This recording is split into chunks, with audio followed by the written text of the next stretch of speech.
The Grand Concord Station hung in the blackness of space like a city made of light, spinning slowly around a pale white star that belonged to no empire and no civilization.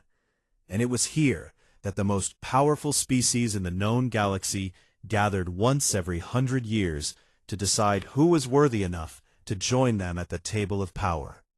Ships of every shape and size filled the space around the station, and most of them were enormous beyond anything a human mind could easily understand. The Dreythari dreadnought alone stretched nearly 4 kilometers from bow to stern, its dark hull covered in thick armor plating that could survive a direct hit from a plasma cannon. And beside it floated the Kirov carrier, a hive-shaped vessel buzzing with thousands of smaller craft that moved in perfect coordination like insects serving a single mind. And then, drifting quietly between these giants, there was the ISV Perseverance. She was a human frigate, barely 300 meters long, with a hull that still showed the scars of a skirmish near the outer reach 6 months ago. And compared to the warships around her, she looked like a small fish swimming among whales. But her engines burned steady, and her crew moved with the calm discipline of people who had been underestimated their entire lives. Captain Ethan Mercer stood at the bridge viewport and looked out at the station ahead of them, his hands clasped behind his back, and his face showing nothing but quiet focus. He was not a tall man by any standard, standing just under 6 feet, with broad shoulders and a lean frame built more for endurance than for raw power, and his face carried the lines of a man who had seen more battles than he cared to remember, with a thin scar running from his left eyebrow to his cheekbone, where a piece of shrapnel had once tried to take his eye. "Captain," said Sergeant Lena Vasquez from the tactical station behind him, "we are being scanned by at least 9 different vessels, and I am pretty sure the Drathari just aimed a targeting array at us before pulling it back." Ethan did not turn around. He simply nodded once and said, "Let them look." "They are not just looking, sir," Vasquez replied with a dry tone in her voice. "They are laughing at us. I am picking up open comm chatter from at least 3 delegations making jokes about the size of our ship." "Good," Ethan said, and a small ghost of a smile crossed his face. "Let them laugh too." The Perseverance glided into the docking ring of the Grand Concord Station and settled into the berth assigned to them, which happened to be the smallest berth on the entire ring, tucked between a supply depot and a waste recycling unit. It was not exactly a place of honor, but Ethan said nothing about it as he led his team of 12 through the airlock and into the station. The moment they stepped inside, the scale of the place hit them like a wall. The main corridor was wide enough to fit 3 human buildings side by side, and the ceiling arched so high above them that clouds of condensation actually formed near the top. Species of every kind moved through the corridor, some walking on 2 legs, some on 4, some on 6, and some floating on fields of energy that hummed and crackled as they passed, and every single one of them was bigger than the humans. The Drathari were the most striking. They were reptilian beings that stood nearly 9 feet tall, with thick scaled hides, the color of dark iron, and powerful tails that swept behind them as they walked. And each one wore ceremonial armor that gleamed under the station lights, and their eyes burned amber like hot coals set deep in heavy skulls. A group of Drathari warriors paused as Ethan's team passed them, and one of them tilted his massive head and let out a low rumbling sound that might have been a laugh or might have been a growl. Either way, it was not friendly. "Keep walking," Ethan said quietly to his team. Eyes forward, back straight. They walked on, and the stairs followed them like heat from a fire. On the observation balcony, above the main corridor, Princess Velith Shotan of the Drathari Empire leaned against the railing and watched the humans pass below her with the kind of curiosity a predator might give to a strange insect. She stood taller than most of her own kind, nearly 9.5 feet, and her scales were a rare shade of deep violet that marked her royal bloodline. And her golden eyes tracked the small group of humans with sharp and unblinking focus. "So these are the ones who wish to join the council," she said to the guard standing behind her, her voice low and rich like the rumble of distant thunder. "Yes, Your Highness," the guard replied. "They call themselves humans, from a world called Earth. They have been traveling between stars for less than 100 years. Violet let out a slow breath through her nostrils, and it sounded like steam escaping a vent. "Less than 100 years," she repeated. "My people have ruled the stars for 12,000, and these creatures who look like they would snap in a strong wind believe they deserve to stand beside us." She watched as the tallest human in the group, a woman with dark hair tied back in a tight knot, looked up and met her gaze for just a brief moment before looking away.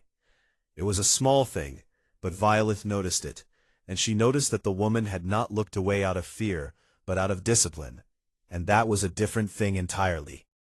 "Interesting," she whispered to herself. In the shadows of a side corridor, Ambassador Krell Dathun of the Chirath Dominion watched the humans as well. But his interest was not curiosity. It was calculation. And behind the dark compound eyes of his insectoid face, a plan was already forming.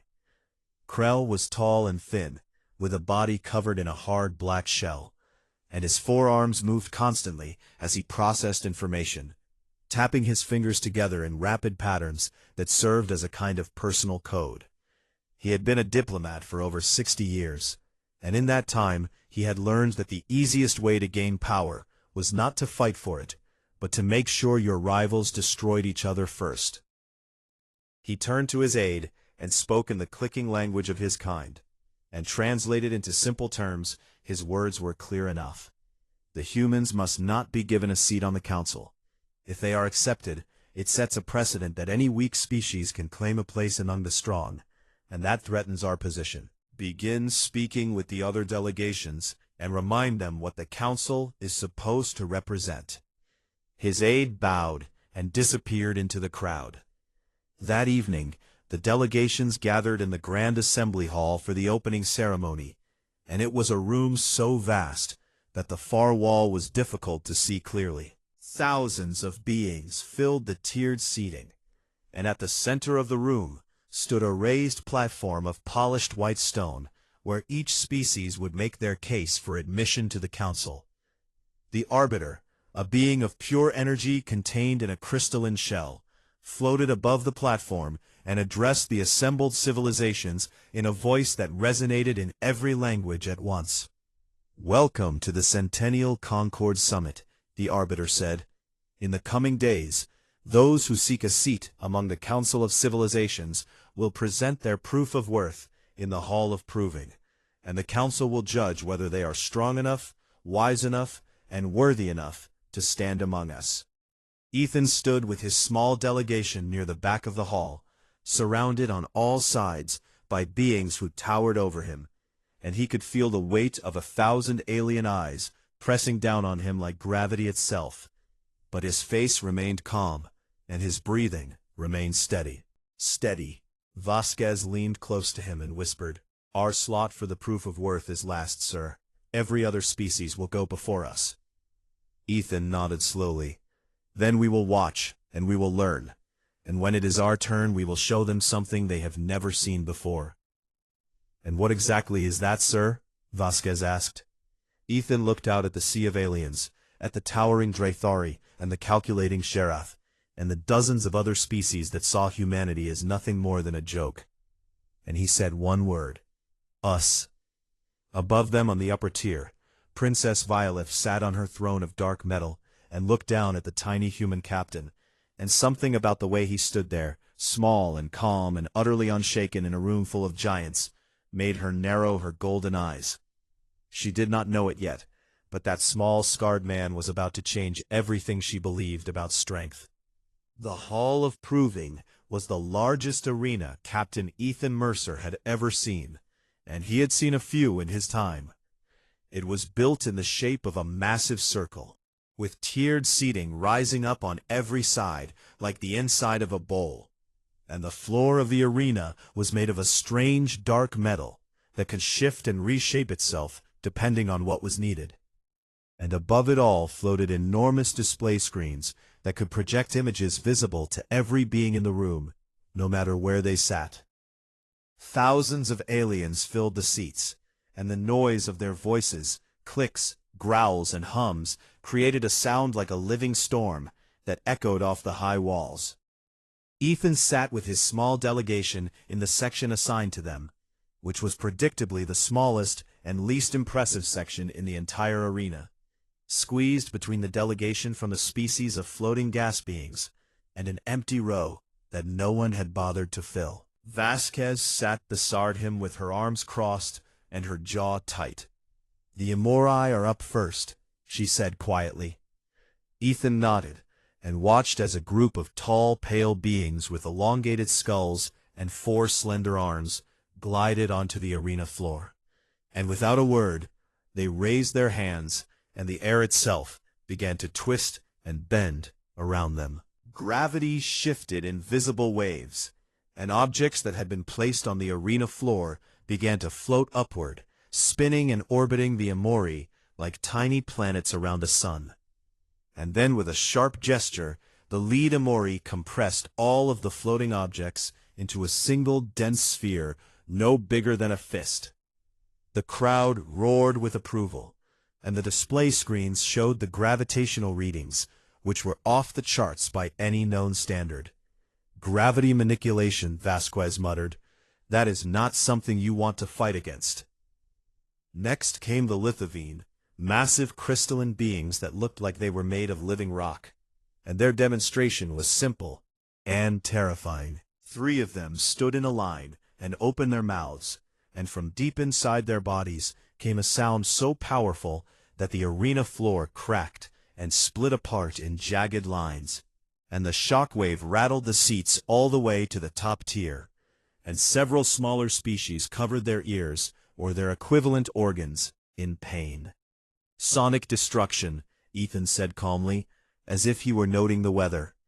Then came the Chirath Dominion, and Ambassador Krell watched from his elevated box, with his dark eyes gleaming, as 200 Chirath soldiers marched onto the arena floor in perfect unison. They moved as one body with one mind, shifting formations with impossible speed, reacting to threats projected by the arena systems before those threats had even fully appeared. And the crowd watched in uneasy silence, as the Chirath demonstrated what a hive mind could do when it was turned toward war. "That is what real coordination looks like," Krell said to his aide, loud enough for the nearby delegations to hear. "Not the clumsy stumbling of individual minds." And then it was time for the Draethari. The arena floor reshaped itself into a flat expanse of reinforced metal, and a single figure walked out from the Draethari entrance. It was Princess Violeth herself, and she was magnificent and terrifying in equal measure, wearing her full ceremonial armor that gleamed like black glass, and her violet scales caught the light as she moved with the slow power of something that had never once needed to hurry. The crowd went quiet.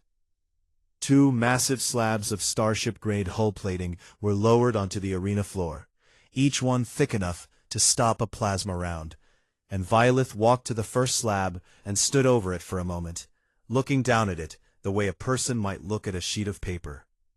Then she reached down, gripped the edge with her bare clawed hands, and tore it apart. The metal screamed as it bent and ripped under her grip, and she did not strain or struggle. She simply pulled it apart like it was nothing, and the 2 halves fell to the floor with a crash that shook the arena. And then she walked to the second slab and drove her fist straight through it, punching a hole clean through the reinforced plating. And when she pulled her hand back, there was not a single scratch on her scales. The crowd erupted, and the roar was so loud that Ethan could feel it in his chest like a second heartbeat. Violeth stood in the center of the arena, surrounded by the wreckage of metal that was designed to survive starship combat. and she looked up at the crowd, with her golden eyes burning. And she was everything the galaxy expected strength to be. Massive, powerful, and utterly dominant.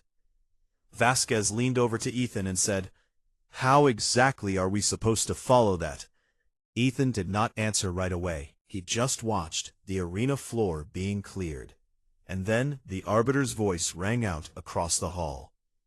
"The final demonstration will be presented by the delegation from Earth. The human species may now take the floor." A ripple of noise passed through the crowd, and most of it was not kind. There were clicks of amusement from the Cheroth, low growls of disdain from various predator species, and a general shifting in seats, as if the audience was already preparing to be disappointed. Ethan stood up, adjusted the collar of his uniform, and began walking down the steps toward the arena floor. He walked alone, and with every step, the size difference between him and everything around him became more and more obvious. He was a single human being walking into a space designed for giants. But before he could reach the arena floor, a shadow fell over him. Princess Violeth stepped into his path. She had not returned to her section after her demonstration. Instead, she had waited near the arena entrance. And now she stood directly in front of him, and the top of his head barely reached her chest, and her presence was like standing next to a living wall of muscle and scale and ancient power. The hall went silent in an instant. Violeth looked down at him, and her golden eyes were sharp and unreadable. And when she spoke, her voice carried to every corner of the arena without any need for amplification.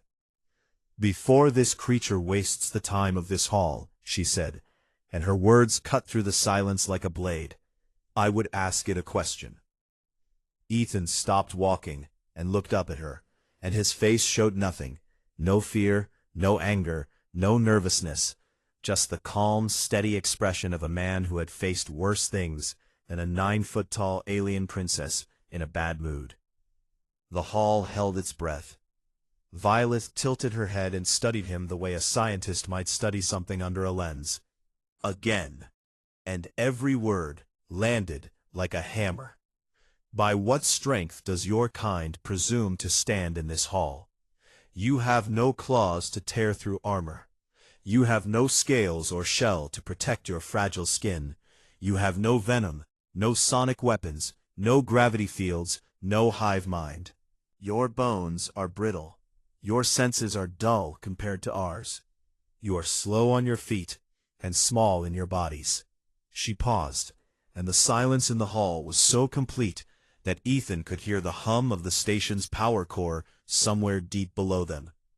"Every species that has stood in this arena today has shown a power that makes them worthy of respect," Violeth continued. "The Amori bend gravity itself. The Lithavine shatter stone with their voices.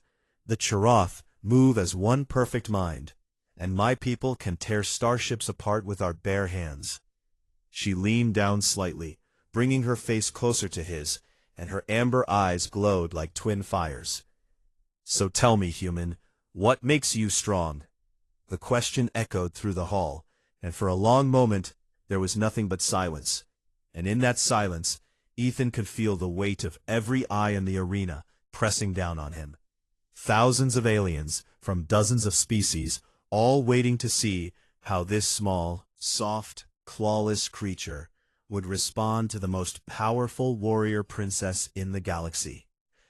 Up in the Chirath box, Ambassador Krell leaned forward, with a smile spreading across his dark face. This was exactly the moment he had been hoping for. The moment when humanity would be publicly humiliated, and their petition would die before it ever had a chance. On the Perseverance, Vasquez gripped the edge of the tactical console so hard her knuckles went white as she watched the feed from the arena cameras. And down on the arena floor, Captain Ethan Mercer looked up at the towering alien princess who had just questioned everything his species was. And he did not step back, and he did not look away, and he did not rush to defend himself. Instead, he let the silence stretch just a little longer, because he understood something that most of the beings in this hall did not. Silence when used correctly, was its own kind of power. And then he spoke, and his voice was calm and steady and carried clearly through the quiet hall. "Would you prefer I tell you or show you?" Violet blinked, and for just a fraction of a second, something shifted in her expression. Something that might have been surprise, or might have been the first small spark of real curiosity. And around the arena the crowd began to murmur, because no one had expected the small human to answer a challenge with a challenge of his own.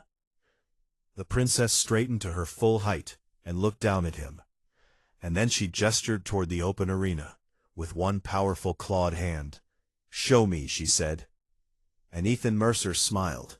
Not a big smile, not a boastful one, just a small, quiet smile that did not reach his eyes. And he walked past her, onto the arena floor, alone, to face a galaxy that had already decided he was nothing. Ethan Mercer stood alone in the center of the arena, and the space around him felt impossibly large. The dark metal floor stretched out in every direction, still scarred from the demonstrations that had come before him. The cracks left by the Lithavine, the dents from the Drathari, the burn marks from a dozen other displays of raw alien power. And he stood among those scars like a man standing in a field after a storm, small but unbroken. He did not flex or roar or try to smash anything. Instead, he turned to face the crowd and spoke in a clear voice that carried through the silent hall. "I am not going to break anything for you today," he said. "I am not going to crush metal or shatter stone or bend gravity, because that is not what makes my species what we are. And if you will give me a few minutes of your time, I would like to show you what does." He raised one hand toward the arena's central display system and made a small gesture. And the massive screens above the arena flickered to life, responding to the data package his team had uploaded before the ceremony. The first image appeared: a wide golden plain under a burning sun, dry grass stretching to the horizon, and in the distance, a group of small figures running.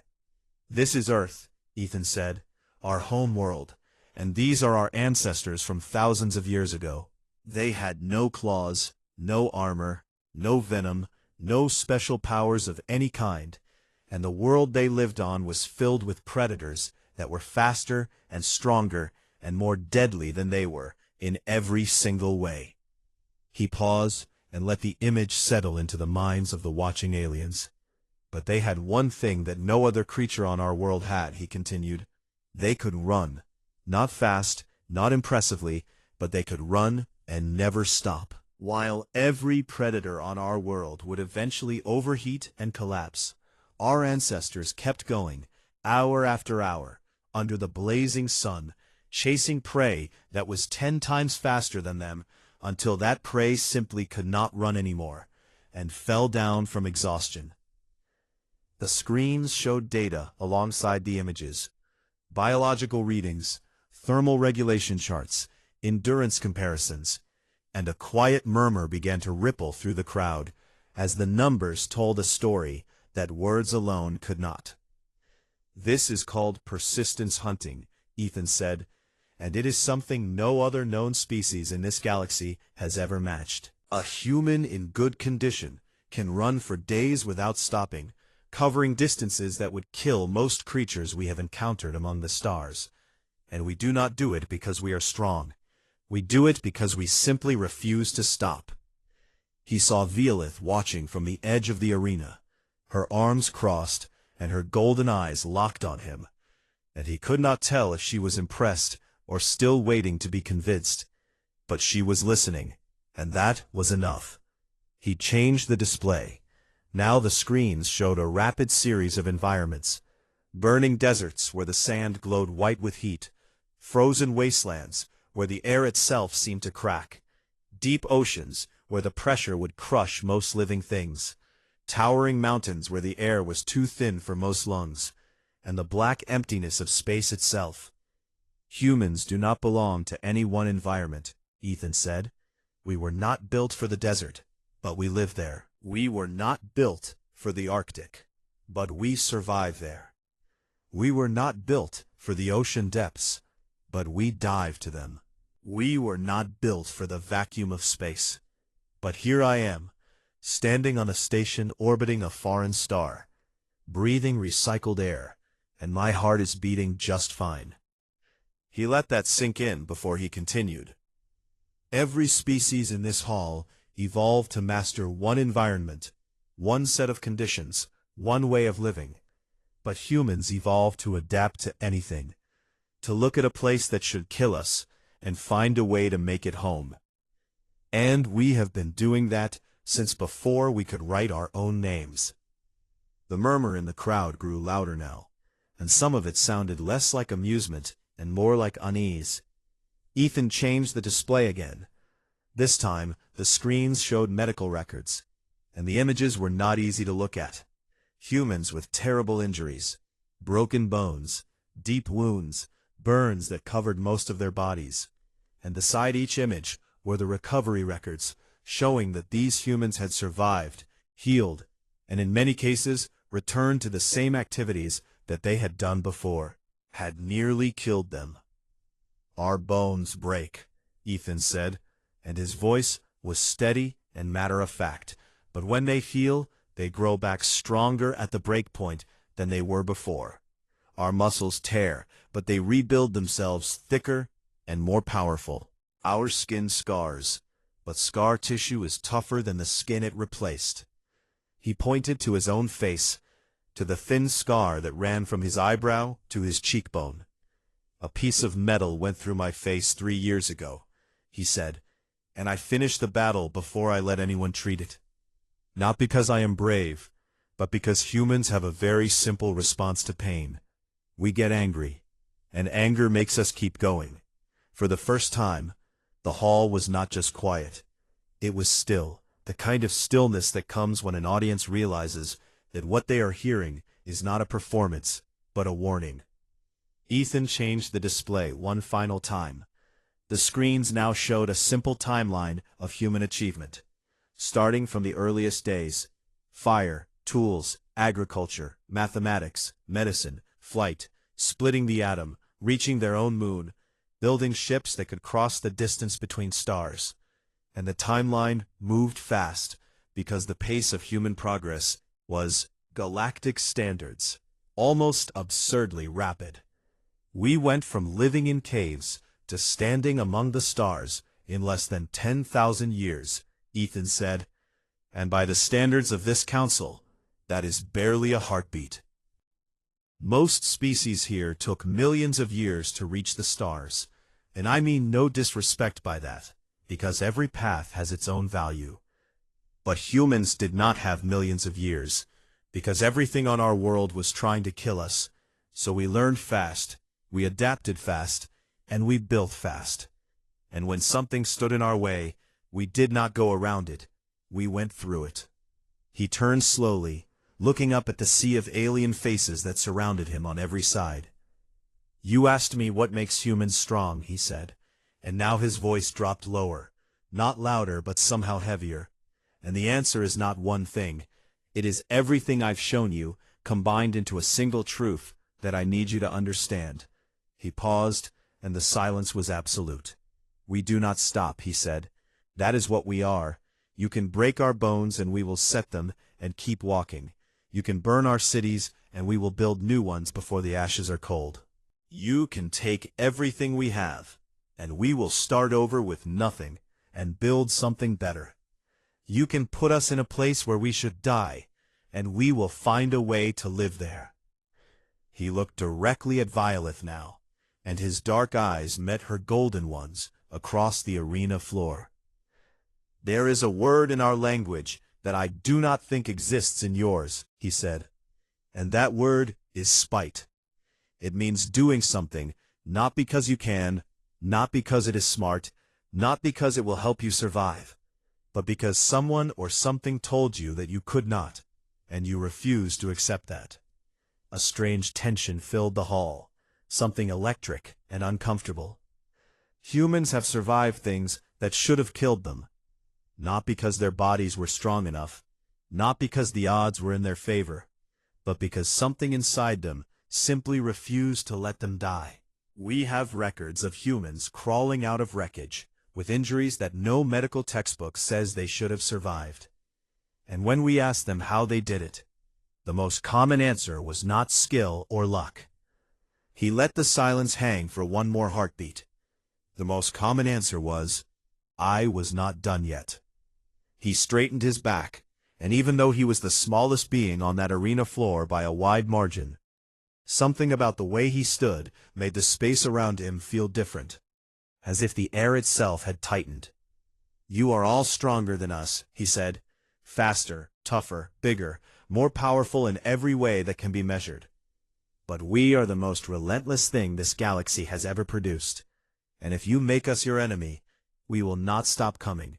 Not today, not tomorrow, not ever, until one of us is gone.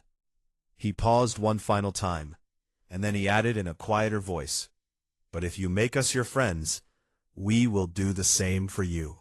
Stop fighting for you either, and that is something no amount of armor or claws or gravity fields can give you. And then he was done, and he stood there in the silence, one human alone on an arena floor built for giants, and for a long time no one in the Hall of Proving made a single sound. Violet stared at him, and her golden eyes were wide. And for the first time in her long and violent life, the Drethari princess did not know what to say, because the small creature standing before her had not shown her strength the way she understood it, and yet somehow what he had shown her felt more dangerous than anything she had ever faced. The hours after the demonstration passed in a strange kind of tension that Ethan could feel in the air, like the charge before a lightning strike. Delegations huddled together in their sections of the station, whispering and clicking and growling in their own languages, and the human team could not understand most of it. But they did not need to. The looks on the alien faces told the story well enough. Some were curious now in a way they had not been before, and some were uneasy, and some were angry. And the angriest of all was Ambassador Krell Dothun of the Kyrath Dominion.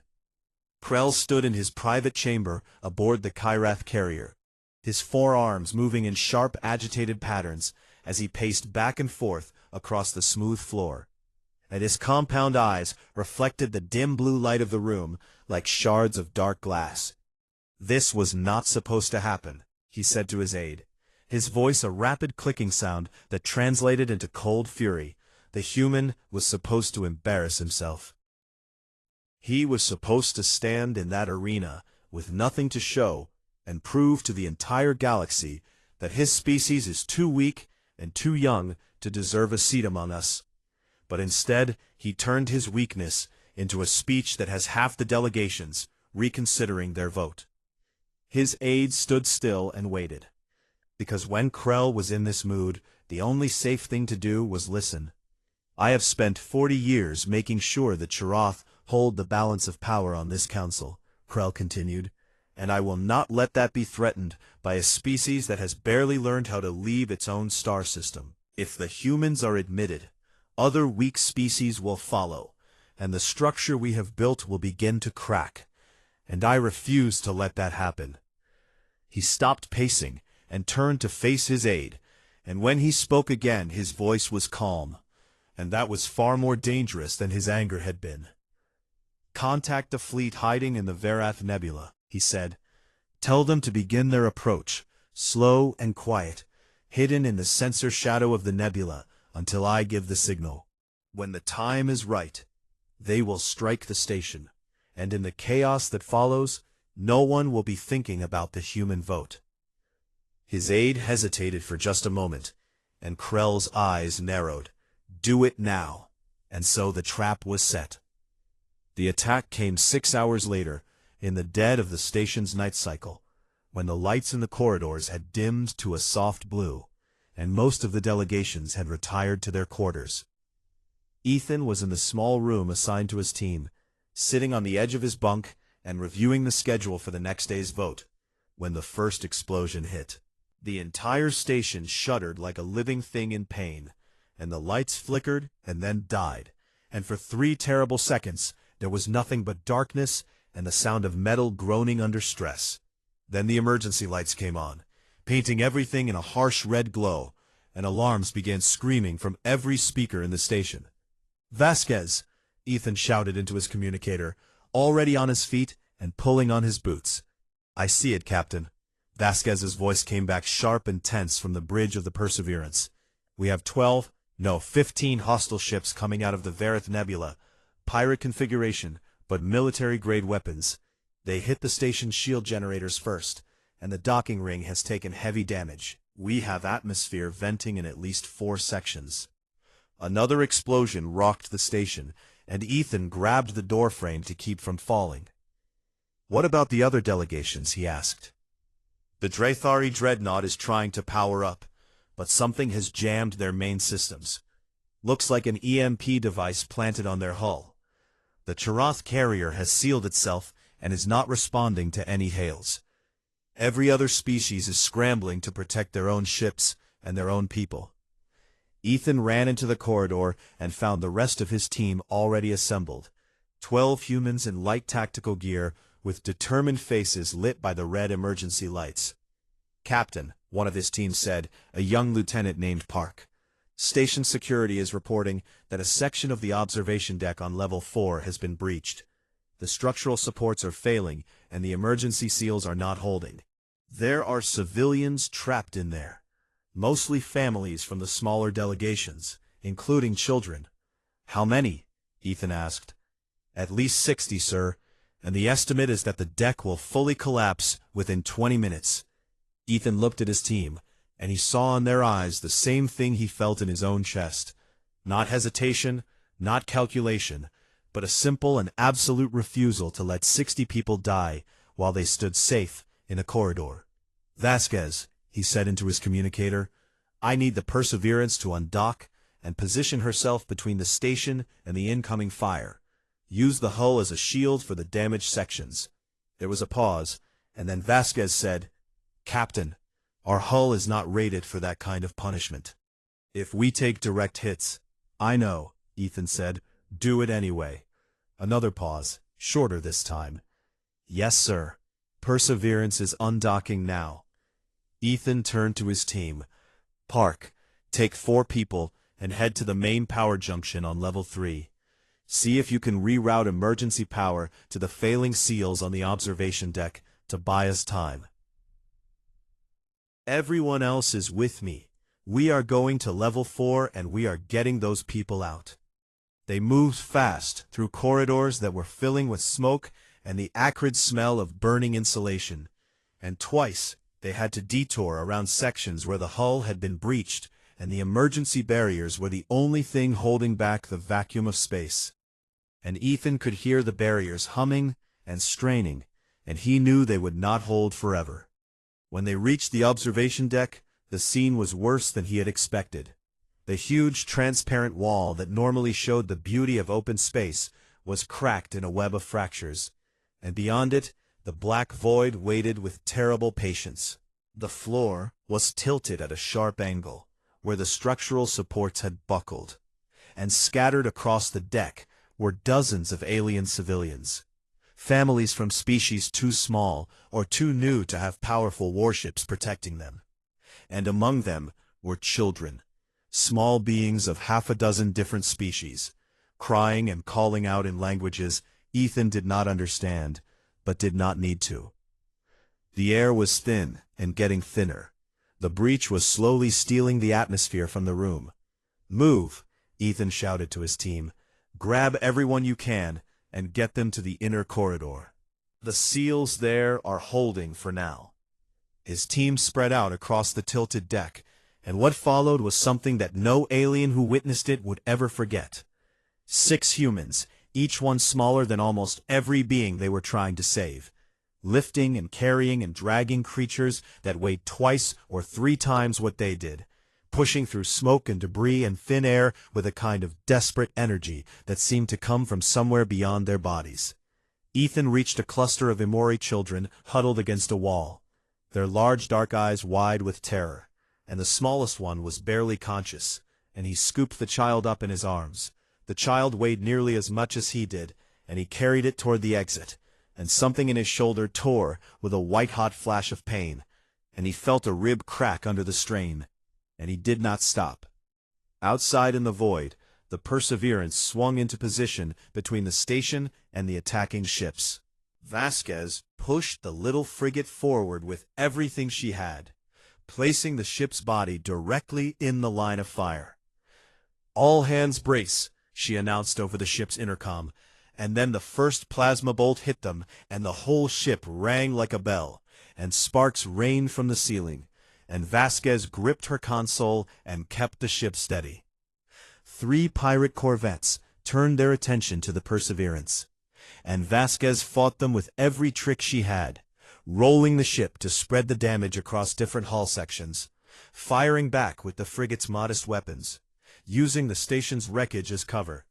And when one corvette made the mistake of coming in too close for a killing shot, Vasquez did something that made every alien watching drop their jaws.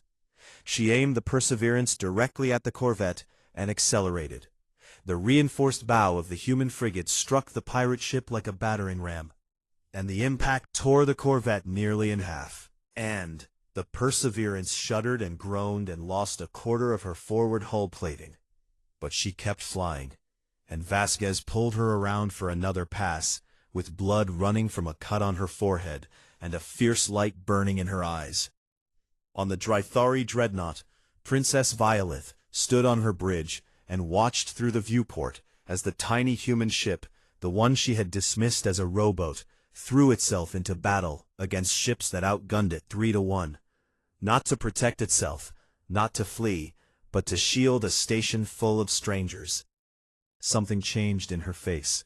The cold curiosity was gone, and in its place was something she had not felt in a very long time, something that might have been the beginning of respect.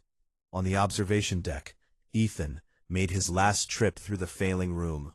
The air was almost gone now, and his vision was blurring from the low oxygen, and his shoulder screamed with every movement, and his cracked ribs sent bolts of pain through his chest with every breath.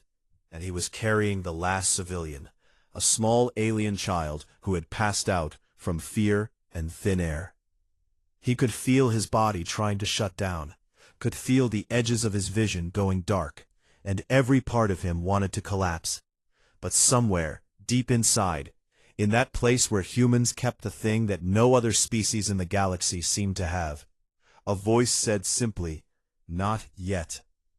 He made it through the door, just as the observation deck finally gave way behind him, the transparent wall shattering and the entire section tearing away into the void, and the emergency seal slammed shut at his back with a sound like a thunderclap. Ethan fell to one knee on the corridor floor, and blood was running from his nose, and his shoulder hung at a wrong angle, and every breath felt like swallowing broken glass. But he was alive, and the child in his arms was alive, and every single civilian they had gone in to save was alive. Every single one.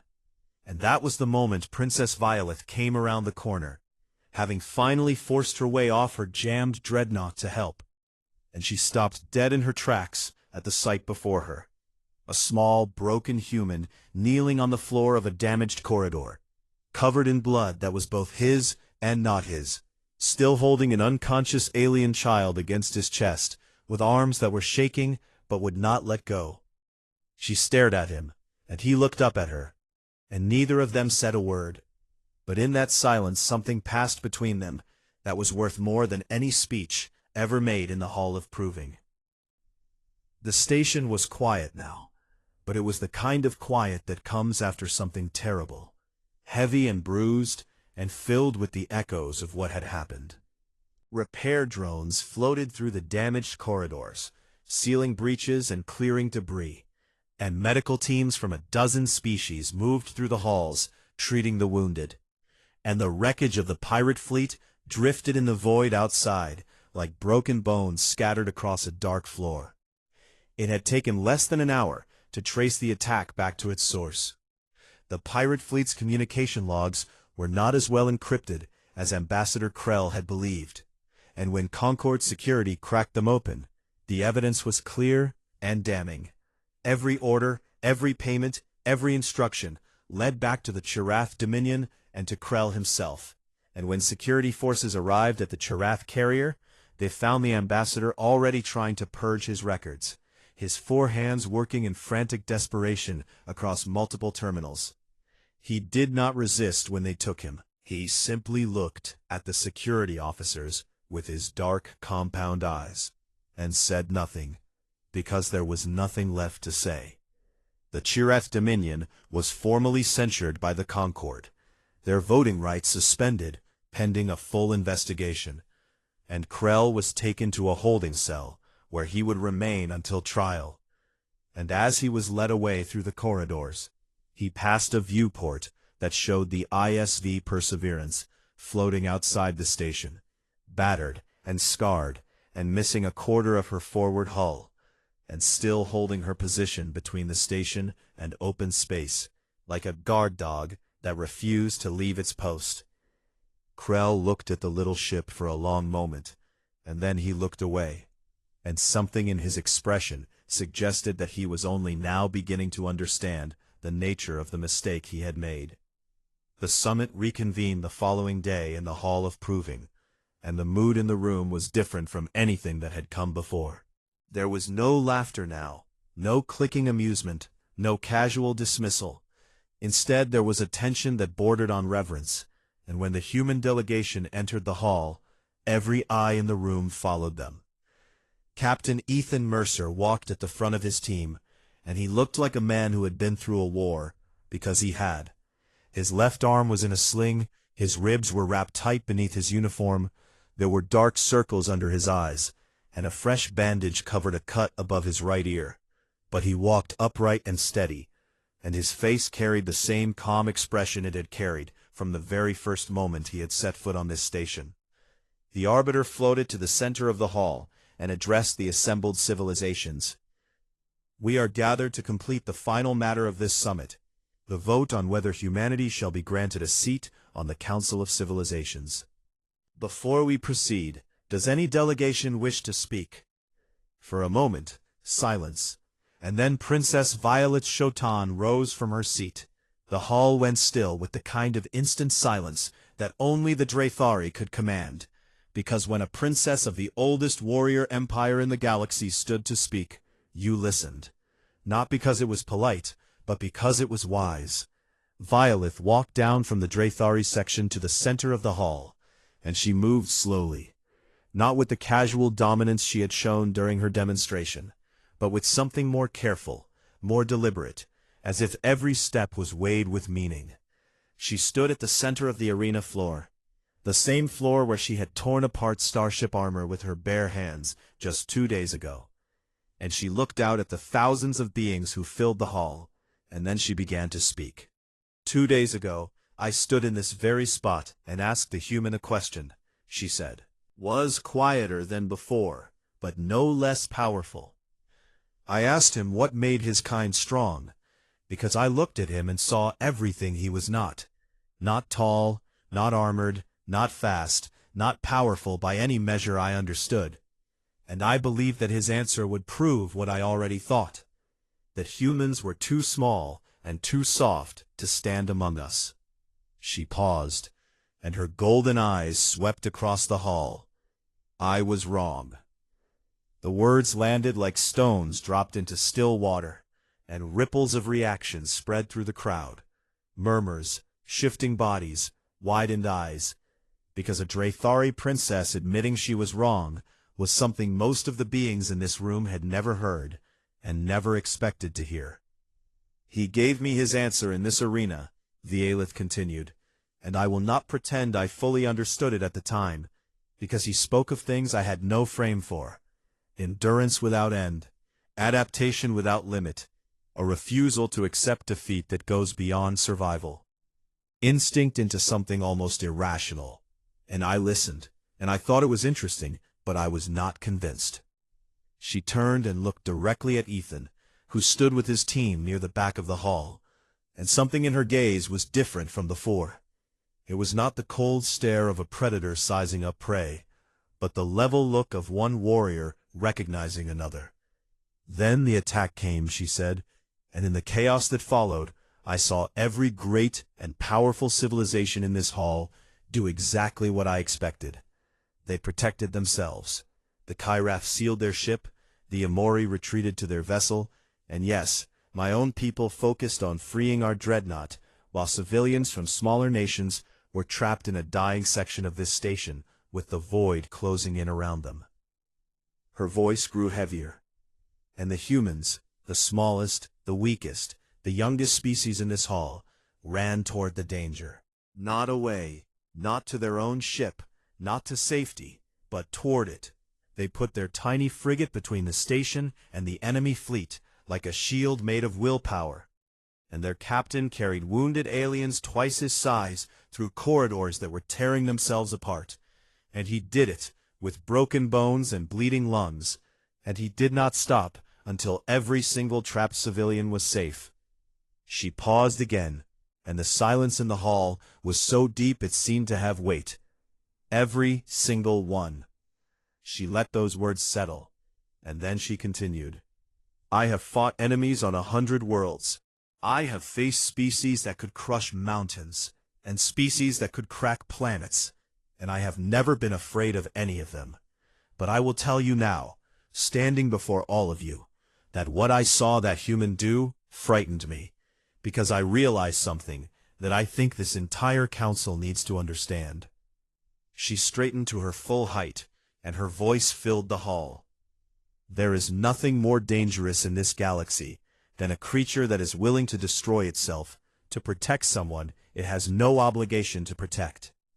The humans did not save those civilians because they were ordered to, or because it served their interests, or because they were trying to prove something. They did it because they looked at strangers in danger, and something inside them simply would not allow them to walk away. She turned to face the full assembly. That is the most terrifying kind of strength I have ever encountered, and any civilization that does not recognize it is a fool. The hall was motionless. And then Vialith did something that made the breath catch in every chest in the room. She turned to face Ethan Mercer, and she brought her right fist to the center of her chest, and extended her left arm outward, with her clawed hand open, and she held the pose, and every Draethari in the hall stiffened, because they knew what that gesture was. It was the Kael Vothan, the salute of equals, a gesture so ancient and so sacred, that it had not been given to a non-Draethari species in the entire recorded history of their civilization. A gesture that said without words, I see you as I see my own kind, and your strength is real, and I honor it. The Draethari warriors in the upper tiers rose to their feet, not in protest, but in recognition, because their princess had spoken, and her word was law. They mirrored the salute. Hundreds of 9-foot-tall warriors pressing their fists to their chests in honor of a species that barely reached their shoulders. And then it spread. The Amori delegation rose, their four-armed bodies swaying in their own gesture of respect. The Lithavine rumbled a deep harmonic tone that meant acknowledgement of worth. Smaller delegations that had watched humans save their children and their families stood with tears or their equivalent streaming down faces of every shape and color. The arbiter called the vote, and it was unanimous. Humanity was granted a seat on the Council of Civilizations. A hall erupted in sound, not the polite applause of diplomacy, but something rawer and more real, the sound of a galaxy adjusting its understanding of what strength could mean. Later, after the ceremony had ended and the delegations had begun to disperse, Ethan stood alone near a viewport, looking out at the stars, his injured arm resting in its sling, and his body aching in more places than he cared to count. He heard heavy footsteps behind him, and did not need to turn around to know who it was. Vialith came to stand beside him, and for a moment they just looked out at the void together, the towering alien warrior and the small scarred human, and neither of them spoke. Then Vialith asked a question, and her voice was quieter than he had ever heard it. Were you afraid? Ethan did not hesitate, and he did not try to be brave. The whole time, he said. She looked down at him, and he looked up at her, and she studied his face for a long moment. The scar, the bruises, the bandages, the dark, tired eyes that held no pretense and no false courage. And then, for the first time since he had met her, the princess of the Drathari Empire smiled. It was not a big smile, and it looked unfamiliar on her face, as if the muscles were not used to the shape, but it was real. That, she said, is what makes you the most dangerous species I have ever met. You are always afraid, and you do it anyway. She held his gaze for one more moment, and then she turned and walked away, her heavy footsteps echoing down the corridor, and Ethan watched her go, and allowed himself one small, exhausted breath that might have been a laugh. The next morning, the ISV Perseverance undocked from the Grand Concord station for the last time, and she moved slowly because she was wounded, her hull scarred and patched and missing pieces that would take months to repair. But her engines burned steady, and her crew stood at their stations with their backs straight and their heads high. As she pulled away from the station, something happened that Vasquez had to check twice on her instruments before she believed it. The Drathari Dreadnought, that enormous ancient warship that stretched 4 kilometers from bow to stern, dipped its forward lights in the traditional salute of honored passage, and beside it the Yamori cruiser did the same, and then the Lithuanian vessel, and then ship after ship after ship, until the entire fleet assembled around the station was saluting the tiny battered frigate as she passed through their ranks. Vasquez looked over at Ethan, who was standing at the bridge viewport, watching the lights. "How does it feel, Captain?" she asked. Ethan watched the great ships of 100 civilizations lower their colors for a human vessel, and he thought about everything it had cost to get here. The fear, the pain, the broken bones, the moments when his body had begged him to stop and something deeper had refused. And he said quietly, "It feels like we earned it." The ISV Perseverance turned toward the stars, and her engines flared bright against the darkness, and she flew, small and scarred and unbreakable, into the wide and waiting galaxy, carrying with her the proof that strength was never about size or power or claws or armor. It was about the thing that burned inside a species too stubborn to stay down, too compassionate to walk away, and too relentless to ever stop.